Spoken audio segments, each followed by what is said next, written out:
नमस्कार, ओम शांति।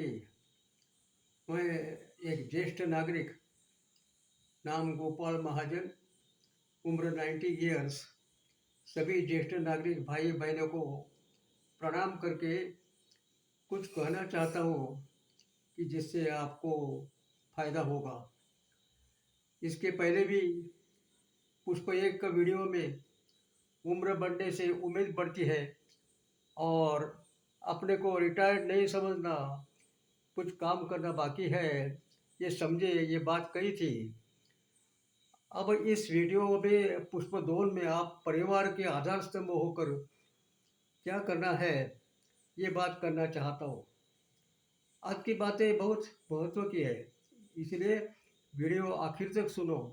अगर आप मेरे विचार से सहमत हो तो लाइक क्लिक करो और मुझे सहयोग दीजिए। पुष्प दोन, सीनियर सिटीजन घर का आधार। 60 साल पूरे हो गए तो मनुष्य को ज्येष्ठ नागरिक उपाधि लगती है। नौकरी करने वाले मनुष्य पर इसका परिणाम होता है। आर्थिक स्थिति बदल जाती है। अभी आपको आराम नहीं करना है, नया रास्ते पर चलना है।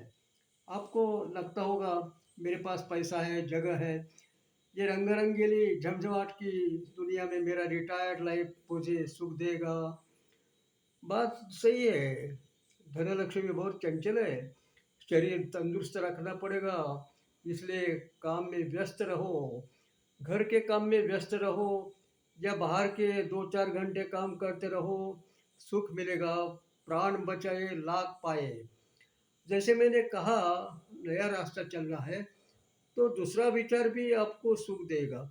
शहरी जीवन नई सुविधाओं से आपको आकर्षित करती है, लेकिन ये भी सोचो, आज गांव की परिस्थिति बदल रही है। मैं आपको याद दिलाता हूँ, गांव में सुविधाएं नहीं थी। 60 साल पहले अपने पूर्वजों ने बहुत कठिन अवस्था में देहातों में मेहनत की थी। आज जिसके पास गांव में ज़मीन का टुकड़ा है, उनको बड़ी संधि है। शहरी सुविधा गांव में भी मिलने लगी है। आपका ये परिवर्तन का समय है। गांव का मनोहरी सूर्योदय आपको बुला रहा है। सरकार की नई योजनाएं गांव का विकास कर रही है। नई मशीनों से ग्रामोद्योग बढ़ रहे हैं। आवश्यक नहीं कि आप खेती ही करें, अनेक छोटे धंधे से कमाई कर सकते हो। जिसके पास जमीन है वो धरती की सेवा करे।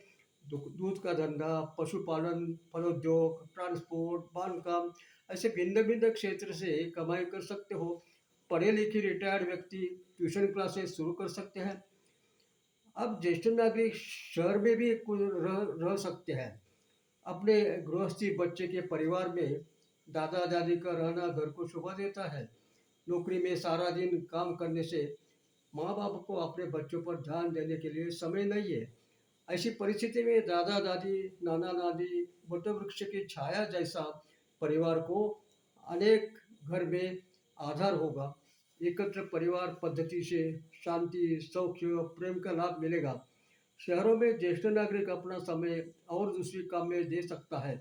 हाउसिंग सोसाइटी में महत्व की जवाबदारी संभाल सकते हो। मंदिरों में अल्पकाल सेवा दे सकते हो। इसके अलावा सामाजिक संस्था, ज्येष्ठ नागरिक मंडल, ज्ञाति संस्था, पथ संस्था, संगठनात्मक संस्था, शिक्षण संस्था, प्रातिनिधिक रूप की संस्था, उत्सव मंडल, ऐसे अनेक मार्ग है। आखिर में मैं आपको कहूँगा कि सीनियर सिटीजन की एक जिंदगी की अवस्था है। ये एक भगवान ने आपको दिया तोहफा है। उमंग, उत्साह, उम्मीद की लहरें फैलनी चाहिए। हिम्मत रखो, भगवान आपको सुखी रखे। ओम शांति। अगला भाग पुष्प 3 में।